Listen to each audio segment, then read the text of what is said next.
What's up, everyone? We're back for another episode of Locked On Bucks, and well and truly in off-season mode now. But the conference finals are still going, so we have to ask the question: what is the most annoying thing about the Bucks no longer playing in this year's NBA playoffs? We'll continue to look back a little bit before we look ahead. We know the draft and everything is coming up soon here, so we've got plenty of time and plenty of things to discuss. Let's get started. You are Locked On Bucks, your daily Milwaukee Bucks podcast, part of the Locked On Podcast Network, your team every day. Welcome to Locked On Bucks. I'm your host, Kane Pittman. You can see and hear me on this show Monday to Friday, and also fun work over at ESPN alongside me. A man also just trying to adjust to off-season mode. Looked like he was at the baseball last night or a couple of nights ago. It looks like he's also moved into a very prominent space in NHL Twitter. It is from the Bucks Radio Network, Justin Garcia, and we want to thank Sakara today for sponsoring the show. Sakara Nutrition is a wellness company anchored in food as medicine on a mission to nourish. Go to sakara.com/lockedon20 or enter code lockedon20 for 20% off at the checkout. We'll talk a bit more about that later on. But it is weird, Justin. And I did a solo pod the other day, and I was talking about the fact that I was feeling pretty fine after getting bounced. I mean, of course, I would personally prefer it to the surprise of absolutely no one if the Bucks were still playing basketball and we could still watch Giannis on a daily basis and they could go and win back-to-back titles. That would have been absolutely ideal. But it is still weird. I do find myself now, I'm like, do I desperately want to watch this basketball that's on TV now? Not really. I'm not that enthralled by the series that are currently going on. And just the daily routine is done. And now I'm like, what do I do with myself? There's no midweek basketball to watch. The team isn't playing every 2 days. It's always weird. It's always weird. And last year was the ultimate. It was the perfect way for it to end. Obviously, that doesn't happen very often. But I'm in a bit of a early off-season slump, Justin. I need some help. Last year was the ultimate because it was not only and I'm at the same level to some extent of what you described there of like watching the other conference final games going on.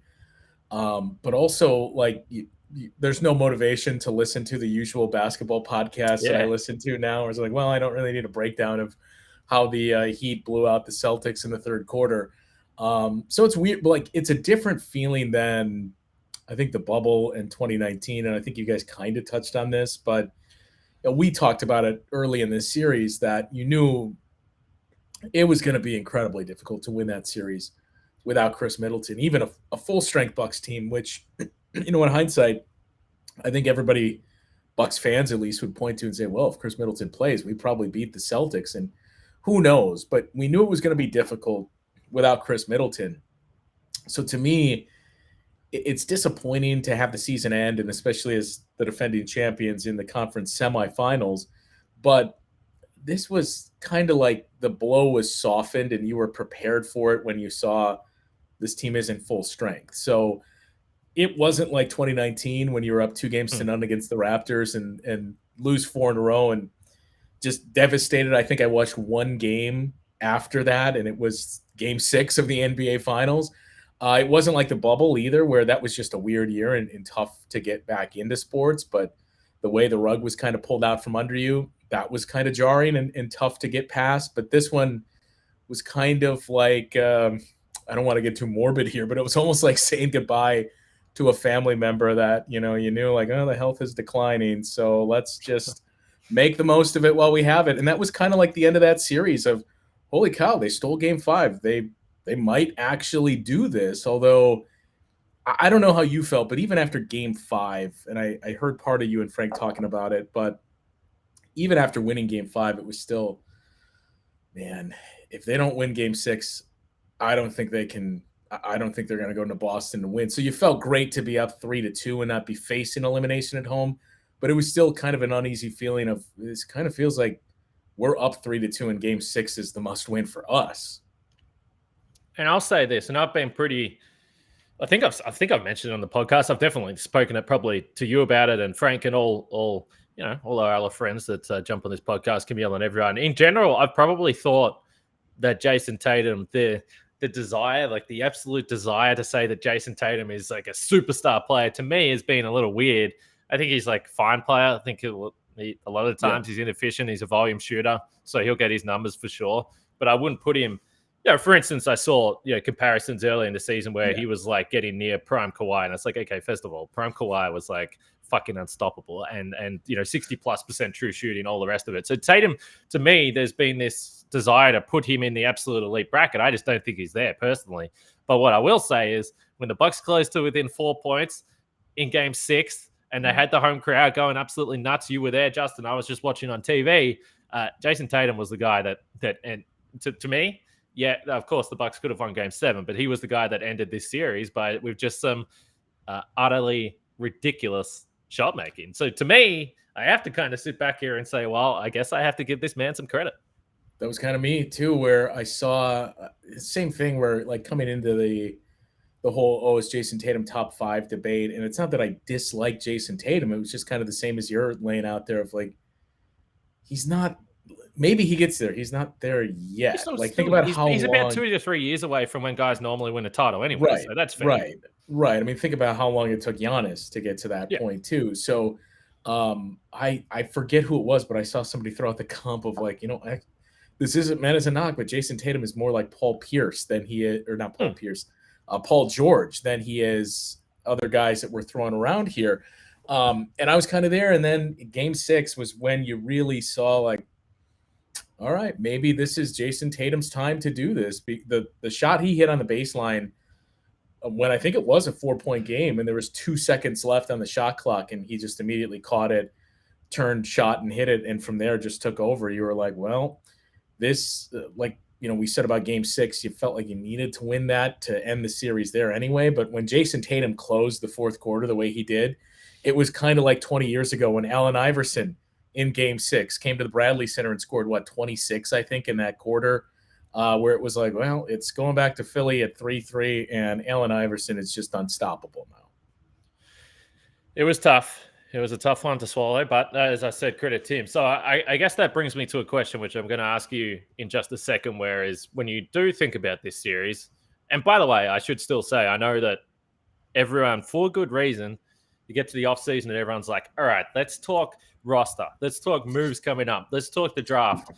You guys know with Locked On Bucks, or maybe you don't know if you're new to the show, we're going to be rolling right through the offseason. So Frank's got his cap sheet meticulously prepared. And he is the cap guy. He's the numbers guy. He's going to come on and tell us not only what the Bucks have to spend, how much they can spend on certain guys. Obviously, Bobby Portis, one of the main priorities, Pat Connaughton, and obviously he's going to be there as well. So if you're wondering about off-season content and when we're going to get to that, we obviously are, but we have got plenty of time here. So that's the question I'm going to ask you. What still annoys you, or what annoys you the most about this series? In as much as we talk about that, and it's only my opinion, and I know a lot of people disagree with me. I did a solo pod the other night where I ran through a bunch of different things. But to me, maybe I expected this, or maybe I wasn't all that shocked by it. But I just, from observing Twitter and the YouTube comments and what everyone says, I know that maybe I'm in the minority. It feels like there are still a lot of things that people are annoyed about during this series, during the season, during last offseason. So I'm going to ask you that in a second after I talk about Truebill. Truebill is a new app that helps you identify and stop paying for subscriptions you don't need, want, or simply forgot about.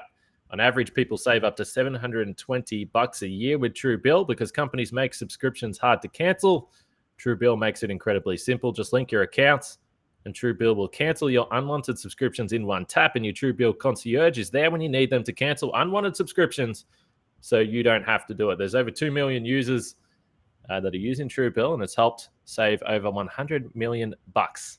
Like our friend here, Matthew B, who says, in a matter of seconds, I saved $660 for the year on my direct TV bill, saved $120 a year on my Sirius XM bill, saved $840 a year on my car insurance, which sounds pretty nice. You can spend a lot with that type of money. So don't fall for subscription scams. Start canceling today at truebill.com/lockedonnba. Go right now, truebill.com/lockedonnba.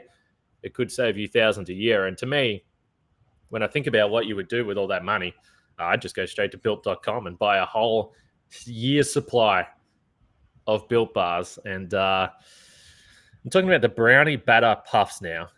And look, if you're a baker and you like cooking your own, brownies, baked goods, then you're going to enjoy the brownie batter puffs. And I love brownies, but you know what I love more? Brownie batter. Sometimes I eat half the batter just while I'm making the brownies. Imagine if you could lick that brownie spatula clean and get some protein in as well. So typically, this would be an unhealthy activity, but it's not with the brownie batter puffs from Built. With 140 calories, 17 grams of protein, and only 7 grams of sugar, brownie batter puffs are the perfect pick-me-up for any day, particularly if you're still feeling a little down about the Milwaukee Bucks. The brownie batter puffs will have you completely forgetting that you're eating a protein bar. No need to pinch yourself. This is real life. Go to built.com to get the brownie batter puffs right now. Use the promo code LOCKED15 and get 15% off your order. Use promo code LOCKED15 for 15% off at built.com. All right, Justin, what's annoying you?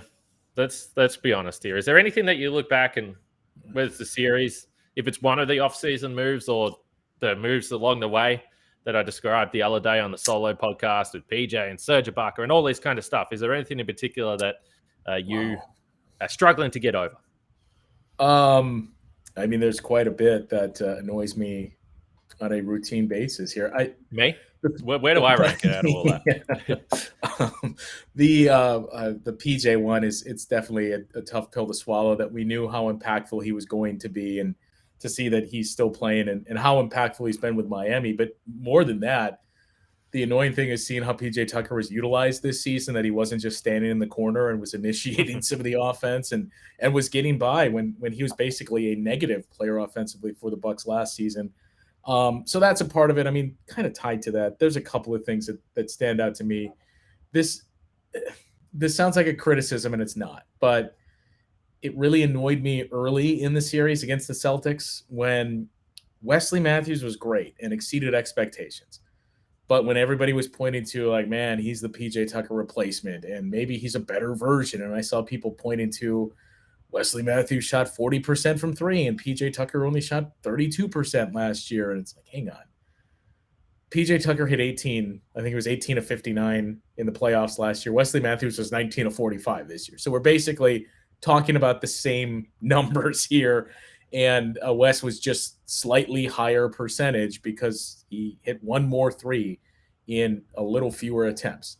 But you really saw as the series went on. And look, did the Bucks lose the series because of defense? No, but their most effective play this season or in that series was when they switched everything, and that injury to Robert Williams basically neutralized that defense that's predicated on we need one non-shooter on the floor that we can help off of and take everything away at the rim. With Robert Williams out, that was out the window, and you needed to be able to defend all those guys and switch everything. You could definitely do that with PJ Tucker playing at the 4 and Giannis at the 5, and Wes can really only take on 2s and 3s at this point, whereas PJ could go 1 to 5. So that was kind of annoying to me. And again, it seems like you're bashing Wesley Matthews, which was not the case. He was great and far exceeded expectations. But I think people really needed to level set that this is not PJ Tucker. It's a lot different. It's probably at this point and where you got him as close as you can get to him, but he's not a PJ Tucker replacement. And the other thing, well, there's two. So I probably allotted all your time. But really quickly, the other thing is, and I get why it's happening, but it's another thing of you need to level set expectations. The calls for Javon Carter to be playing over George Hill. Number one, you knew George Hill was going to play if he was healthy. He's one of Bud's guys. But also, look, George Hill was being targeted defensively by Jason Tatum. Javon Carter is another guy. Great. Exceeded expectations. But how do you think Javon Carter was going to hold up against Jason Tatum and Jaylen Brown? They were going to do the same thing they did to Grayson Allen and they did to George Hill, and he would be the guy that was targeted. And it's tough to play him in a series against a team with length like that when Chris Middleton and Drew Holiday aren't playing next to him because he's a smaller guy. So Javon Carter was not going to swing this series either. Not to say he wouldn't have been better than George Hill, but that's not going to be enough for the Bucks to have beaten the Celtics. And I think number one on my list is, as soon as the season ends, to all of a sudden see everybody jumping to the how do we get Damian Lillard in Milwaukee? And would you trade this? Would you trade Chris Middleton for him? Would you trade Drew Holiday for him? Enough. Like, Damian Lillard is not coming here. They don't have the resources to get it done. And look, Chris Middleton's injury is not the only reason why they lost that series, that there's still introspection that needs to be had, and you still need to get better on the margins. But I don't think it's crazy to suggest the Bucks win that series if Chris Middleton is healthy. And then who knows, maybe you're winning back-to-back titles. So that is a big component where I understand there are some things you still need to fix and address here, but it's also tough to look at that and say, well, if we're healthy, who says we're not playing for a championship again? It's interesting because I think part of, and I said that I haven't watched a lot of basketball, but I did watch the second half of the Boston-Miami game 1. And I do think part of the difficulty is that, or maybe the frustration, and I'm kind of talking for everyone here when I say this, so I could be wrong. But when you have a player like Giannis, who is pretty much at this point, I think most people say is the best player in the world. I mean, of course, but whatever. Top 3 player in the world, fine. You're talking about the elite of the elite. There's no one really close to that still left in the East. Yeah. You've also got Luka and Steph, who are absolutely elite out in the West. But I think that's probably where people look at it and say that is just that just feels like a missed opportunity. Like when I'm watching Boston and Miami play now, they're obviously both really, really good teams. They're obviously both elite defenses. And I also just think if you're a Bucks fan and you're watching Jimmy Butler, there is part of you that's like, I don't believe what I'm seeing here, because we saw what happened last year. And that's why, it would have been impossible for Jimmy Butler to play any worse than he did in last season's postseason. So I have to believe he would have been significantly better in any series against the Bucks. But I think that's part of the reason why, if you're a Bucks fan, you found it hard to take Miami serious through the year, because you're like, well, if Jimmy Butler's your best player, I don't think that he can carry an offense against this Bucks team. Well, I think the unfortunate part for the Bucks is that if they were the 4 seed, I would, even without Chris Middleton, I would feel more confident, not to say they would have won, but I would have felt much more confident against the Heat than I would have the Celtics, because of the personnel that the Celtics have. And I've said it before, and I know they're down 1-0 in the series, but I just feel like the Celtics are a better version of the Heat, that this was your worst possible matchup that you got in the second round, and you got it when you weren't healthy in many ways.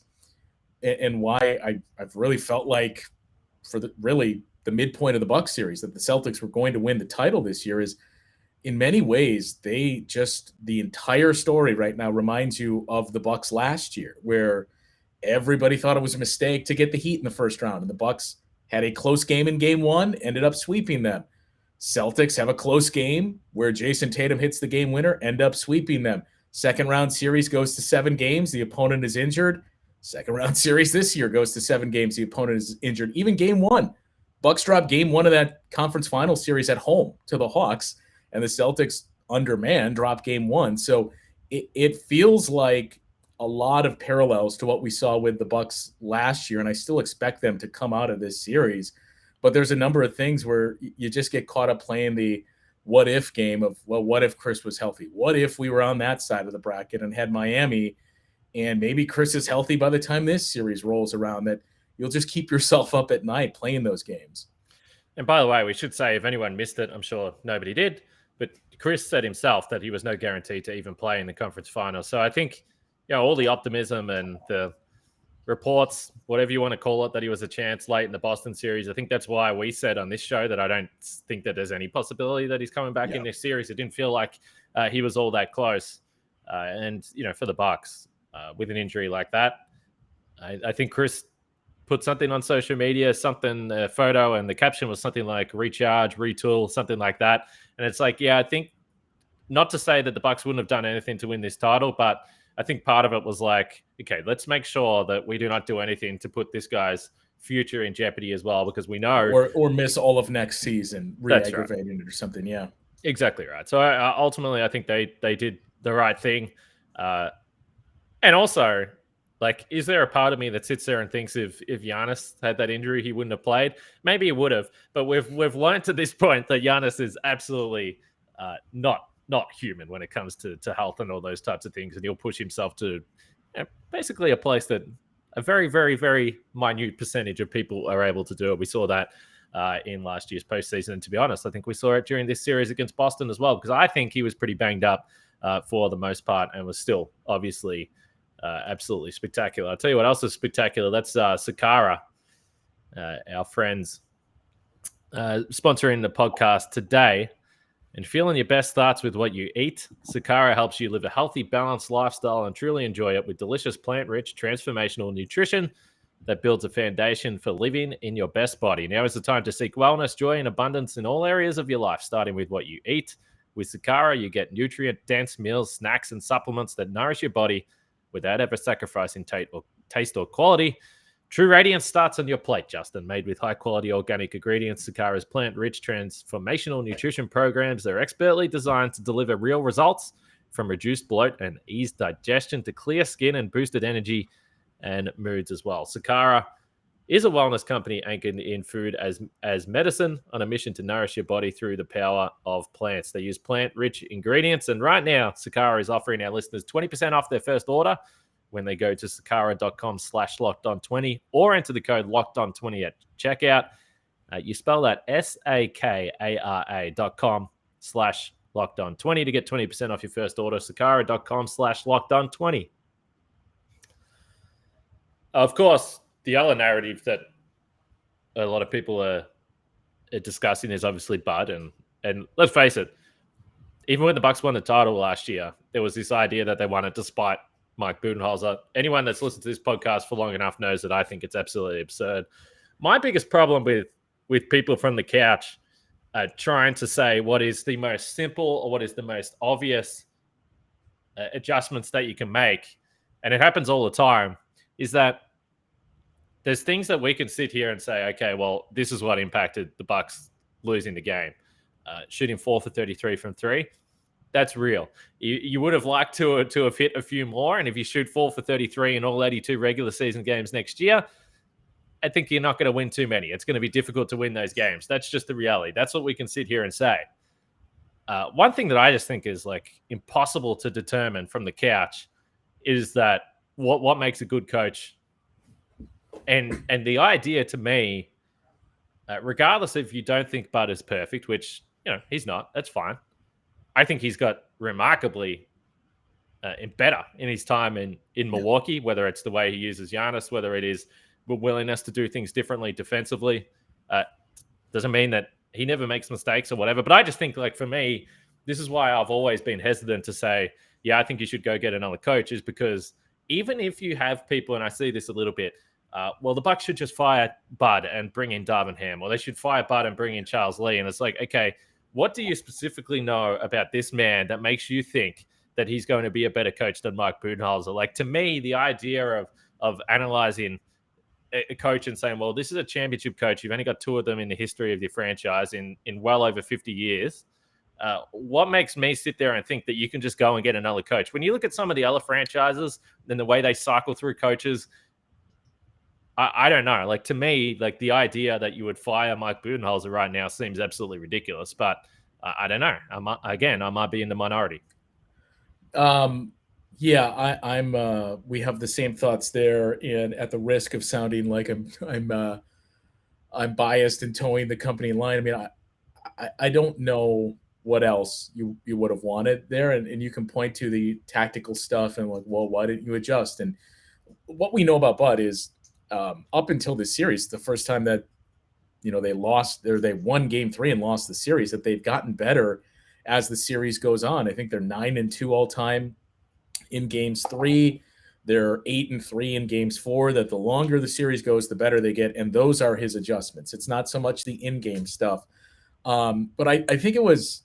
And granted, I understand this is very polarizing with his takes as well now, but I think it was Jeff Van Gundy that I saw mentioning it drives him crazy too when fans talk about adjustments or lack thereof that coaches are making, or maybe it was Stan, that, look, you can say he's not doing anything differently and he's not making an adjustment to this, but the fact of the matter is we're doing this, this, and this, and we're telling this defender to come off screens here and do this. And those are things that maybe you don't pick up on. It's the same as, NFL criticism, where it's, why was he open here? And you don't understand what's the zone and what was his responsibility there. So there's components to that. But overall, look, what Bud did last year, all the criticisms, he went to those and, he made those adjustments and he played and coached differently, I should say. So he more than bought the goodwill for what, number one, what he did to turn this franchise around and put it at the level it's at when he arrived, but then bringing in a championship, it buys you time too. So like you don't just get fired after winning a title. And I saw that same thing too of you need to fire Bud and hire whoever the best mind is out there now. It's a rash overreaction. And the other thing I guess we could lump into with the annoyance is the other narrative that's like, man, who would have thought Jason Kidd would end up being the better coach than Bud? Like, okay. Number one, Jason Kidd doesn't become that coach if he doesn't get fired and have to assess how he's doing things and change those things. So it's all a butterfly effect here. And look, are there things Bud could have done differently or you hoped he would have made adjustments or changed things in that series? Sure. Ultimately, I'm not convinced in this series, given how their depth was just depleted as that series went on. Obviously, the biggest component of it, Chris Middleton, but they didn't have wing depth. And the Celtics are a very, very wing-heavy team. And it's funny just to look at DeAndre Bembry and signing him and him blowing out his ACL and he's unavailable. Chris Middleton goes down. And look, I know a lot of people are going to end up being right about this, but at the time the trade was made, a lot of people didn't like the Serge Ibaka trade. In hindsight, Dante DiVincenzo probably would have helped you out quite a bit in that Celtics series. So there's a lot of unfortunate things that went into it where you can nitpick and criticize, but ultimately what other cards were there left for him to play in that series is where I think it ultimately boils down to. And I will say, I've been fortunate the last couple of years in particular to sort of, as you do, get the chance to talk to some of these guys, and whether it's, coaches here in Australia, coaches in the US, and almost always when I think something is simple and I think that there's something that seems rather obvious, I'll ask the question and then I'll get some long ass explanation that just reminds me how little I know about basketball and how smart these people are. So the one thing that I always look at with coaching, and by the way, it's not to say that you can't criticize, and it's not to say that they don't make mistakes. We've certainly done that in the past. I think back to, the series in the bubble against Miami. I think we were pretty open and honest about where we're at. And we said he's probably got one season to figure it out. Now, they won a title. Yes, they probably had some luck along the way to winning that title, but they did it. And I think that through that season and through the last 2 years, he's shown enough to tell everyone or to show everyone that he's willing to try things. He's willing to adjust. He's willing to have different lineups. But I just always generally, whether it's the Bucks, whether it's some other basketball team, again, whether it's a team here in Australia, if I think that something is so obvious to me on my couch, so obvious that then there's normally more to it than what I think sitting here on my couch. So that's just the one thing I would say. So for all the simple adjustments that people think should have been made, I don't know. Maybe you're right, but I would suggest that there's probably more detail into what went on out on the floor. And ultimately, it wasn't enough for this year, which is frustrating because I think everyone would rather be, as I said right at the top of the podcast, everyone would rather be sitting here doing a post-game pod, talking about Bucks and Heat. Game 2, yeah. Exactly right, doing a preview. Well, I think the most – look, and I agree that it's not to say you can't criticize, and I think the most valid criticism you can have is we got to find a better way to get this offense more free-flowing, and you got to do something to address the half-court offense because that has been an issue for 3+ years now. Defensively, I get that everybody looks at the 3-point numbers and throws their hands in the air and says, this is crazy. You're never going to win that. We've seen when this works at its best, you will win. But again, it boils down to not facing a team that can play 5 out. And the Celtics in many ways were the worst possible matchup for the Bucks. And the Robert Williams injury is really what put it over the top. I think that's right. And I mentioned this on the podcast the other day. If you're going to have a roster where you got 3 guys that are paid $30+ million, you better damn well hope that they're all available come the postseason, because if not, the rest of your roster is going to be somewhat compromised. And we saw that. And I think, ultimately across the course of this series, we did see that the Bucks didn't have enough. And unfortunately, they're done. We're done for today as well, though. But make sure you check out the Locked On NBA podcast. They still got the national stuff ticking over as the playoffs continue to roll. And also the Locked On Big Board podcast. The lottery was done. We haven't had to worry about the lottery for a while, Justin, but I did hear on the grapevine that the Orlando Magic have taken or have got the number 1 pick. And I heard a lot of discussion about, well, that's right. And I heard a lot of discussion about what Orlando is going to do with this pick. And I had to laugh to myself. If there's a guy that's super long, super skinny, and you think that the Orlando Magic are not taking that guy, then you have to be kidding yourself. So I think we all know who Orlando are going with pick 1. But check out the Big Board podcast here on the Locked On Network as well. And outside of that, Justin, we'll keep rolling. We'll keep finding things to talk about. Hit us up in the YouTube comments with any ideas, any questions, anything you want. And I'm sure we'll use it through the offseason. Justin, you just continue finding things to do. I don't know. Keep yourself occupied. Yeah, I guess the good news is with the Bucks, the only piece of good news with them being out is that my Blues their schedule is the exact same as the Eastern Conference Finals. So it would have been really torn had the Bucks still been playing. So I can at least follow along there and try to get back into baseball now too in this normal off season, which is strange when you think about, man, we got like 5 months before games resume again versus last year when it was like 7 weeks. Sadly, my Oakland A's are already done and dusted, so I don't have to worry about baseball this season, which maybe is actually better for me. But anyway, we will leave it there. We'll have a podcast tomorrow, so make sure you check it out. We appreciate you guys sticking with us through the off season. We'll catch you guys tomorrow.